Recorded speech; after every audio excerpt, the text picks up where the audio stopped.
आप सभी लोग के मेरे पास बहुत सारे कमेंट्स आते हैं कि डिपार्टमेंट ऑफ एटॉमिक एनर्जी की जितनी भी यूनिट है, चाहे बीएआरसी हो या फिर एनपीसीआईएल हो या फिर एनएफसी हो या फिर एचडब्ल्यूबी हो, यहाँ से हर बार ये स्टिपेंडियल ट्रेनिंग कैटेगरी 2 की वैकेंसी तो आती है जिसमें प्लांट ऑपरेटर जैसी पोस्ट की रहती है।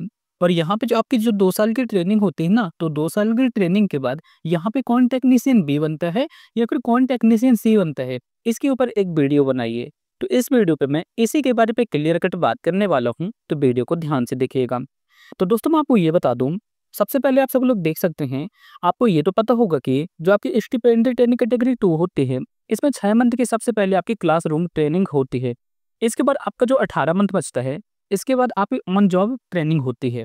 आप सभी लोग इतना समझे ना, 6 मंथ की आपका क्लासरूम प्रोग्राम होता है, इसके बाद 18 मंथ पे ऑन जॉब ट्रेनिंग होती है। ठीक है, मैं यहाँ पे ऑन जॉब लिख दिया। अब दोस्तों यहाँ पे मुद्दे की बात ये आती है, यहाँ पे जो आपकी ट्रेनिंग होती है ना, बहुत सारे पार्ट में डिवाइड होती है। ठीक है, कि आपको इतने परसेंटेज मार्क्स लाने पे आपको यहाँ पे इंक्रीमेंट कितना मिलेगा और कौन टेक्नीशियन सी बनेगा, फिर कौन टेक्नीशियन बी बनेगा। तो मैं इसी को यहाँ पे आपको अच्छी तरह समझाने वाला हूँ। ठीक है, तो आप सब लोग ध्यान से समझिएगा। तो दोस्तों सबसे पहले आप यहाँ पे देख सकते हैं, यहाँ पे आपके परसेंटेज वगैरह सारी चीज़ें शो हो रही होगी। ठीक है, यहाँ पे आपको ग्रेडिंग वगैरह पे मिला करती है, उसी के हिसाब से डिसाइड होता है कि कौन टेक्नीशियन बी बनेगा या फिर कौन टेक्नीशियन सी बनेगा। ठीक है, सबसे पहले मैं आपको ये बता दूं दोस्तों, आपका जो वहाँ पे एग्जाम होता है, आपकी जो वहाँ पे ट्रेनिंग होती है, ट्रेनिंग के दौरान दोस्तों आपको वहाँ पे ग्रेड दिया जाता है। यदि आपको A1 ग्रेड मिला है तो आपका प्रमोशन बहुत जल्दी हो जाएगा, इंक्रीमेंट भी बहुत जल्दी होने वाला है। यदि आपको A2 ग्रेड मिलता है तब आपको यहाँ पे 2 साल के लिए हो जाएगा। ठीक है, यदि आपको A3 मिलता है तब आपको वहाँ पे 3 साल के टाइम लगने वाला है। ठीक है, तो दोस्तों जैसे ही आप सभी लोग की ट्रेनिंग यहाँ पे स्टार्ट हो जाए ना, तब आपको क्या करना है, वहाँ पे डिसिप्लिन को आपको बस मेंटेन करना है। ठीक है, और आपको वहाँ पे जो भी पढ़ाया जाता है, जो भी सिखाया जाता है, उसको आपको इसी तरह से सीखना है, इससे आपका काम हो जाएगा। यहाँ पे आपको बहुत अच्छी ग्रेडिंग वगैरह मिल जाएगी। तो इसकी आपको टेंशन नहीं लेना है, बस आपको डिसिप्लिन को फॉलो करना है और वहाँ पे जो भी सिखाते हैं, जो भी पढ़ाते हैं, उसको अच्छी तरह से पढ़ना है। बस आपको इतना करना है, इससे आपकी बहुत अच्छी ग्रेडिंग होगी और मार्किंग वगैरह भी बहुत अच्छी होने वाली है। तो आप सभी लोग को टेक्नीशियन बी और टेक्नीशियन सी पे अंतर तो पता है ना। टेक्नीशियन सी की सैलरी कितनी रहने वाली है, यहाँ पे 25,500 रुपये रहने वाली है और टेक्नीशियन बी की सैलरी कितनी वाली है, 21,700 रुपये रहने वाली है। ठीक है, यहाँ नहीं कि यहाँ पे आपको सिर्फ सैलरी का डिफरेंस दिखा होगा, लेकिन दोस्तों यहाँ पे सैलरी से ज़्यादा आपके टाइम ज़्यादा यहाँ पे मैटर करता है। क्योंकि दोस्तों मैं आपको ये बता दूँ, यदि आप यहाँ पे सिर्फ टेक्नीशियन बी बन के रह जाते हैं ना, तब आपको टेक्नीशियन सी तक जाने पे 3 साल का टाइम लगने वाला है। ठीक है, तो आप सभी लोग को क्या करना है दोस्तों, जैसे आपकी ट्रेनिंग स्टार्ट हो जाए तब आपको वहाँ पे A1 ग्रेड लाने की कोशिश करना है। इससे आपका इंक्रीमेंट भी फास्ट होगा और प्रमोशन भी बहुत फास्ट होने वाला है। अब दोस्तों मैं आपको ये समझा देता हूँ, ठीक है, सारी मार्किंग वगैरह आपको अच्छी तरह समझाता हूँ, लेकिन उससे पहले मैं आपको ये समझा देता हूँ, आपकी जो ट्रेनिंग 2 साल की होती है ना, इस 2 साल की ट्रेनिंग को कितने पार्ट में डिवाइड किया जाता है। तो सबसे पहले मैं आपको ये बता देता हूँ, जो आपकी ट्रेनिंग होती है, तो ट्रेनिंग के पहले 6 मंथ पे क्या होता है, आपकी क्लासरूम ट्रेनिंग होती है। ठीक है, यहाँ पे मैंने क्लासरूम लिख दिया है। ठीक है, आप सभी लोग समझ जाइएगा, सी मतलब क्लासरूम। ठीक है, तो क्लासरूम प्रोग्राम कितने होता है, 6 मंथ का होता है। ठीक है, इस 6 मंथ की आपका वेटेज कितना रहता है, 30% का वेटेज आपको यहाँ पे रहता है।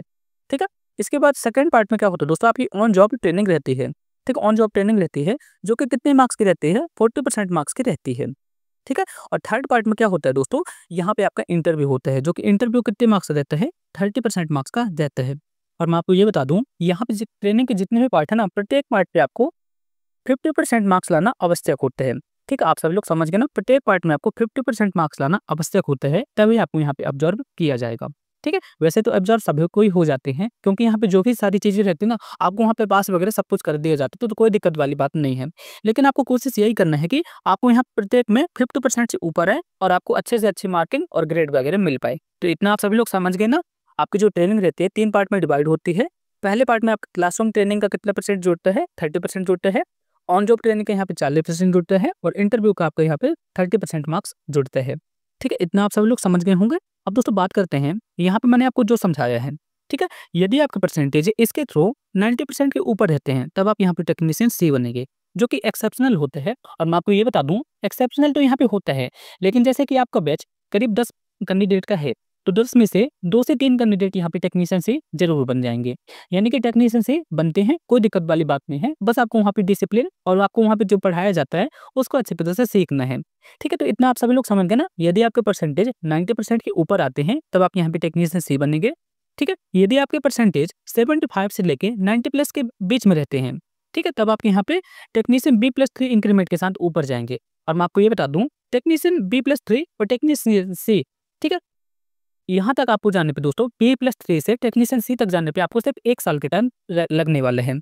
अब दोस्तों बात करते हैं, यदि आपके परसेंटेज 60% से लेके 75% के बीच रहते हैं, तब आपको यहाँ पे B+2 इंक्रीमेंट मिलने वाले हैं। ठीक है, और मैं आपको ये बता दूं, B+2 इंक्रीमेंट के साथ यदि आप टेक्नीशियन C तक जाना चाहते हैं, तब आपको यहाँ पे 2 साल का टाइम लगेगा।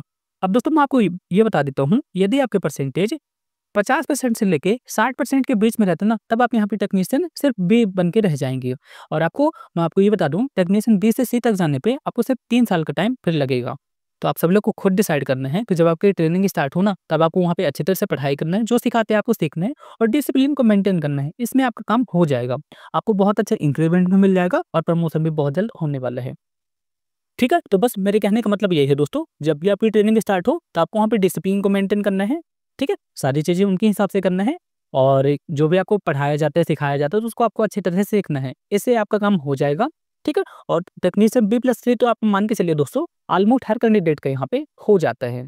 ठीक है, मैंने जिनसे बात की तो सभी का यहाँ पे जितने भी कैंडिडेट मेरे से जुड़े हैं, उनसे मैंने बात की तो B+3 मैक्सिमम कैंडिडेट के यहाँ पे हो जाते हैं।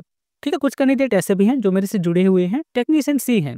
ठीक है, तो बस यही है, आपको वहाँ पे जो भी सिखाते हैं उसको अच्छी तरह से सीखना है और डिसिप्लिन को मेंटेन करना है, इससे आपका काम हो जाएगा।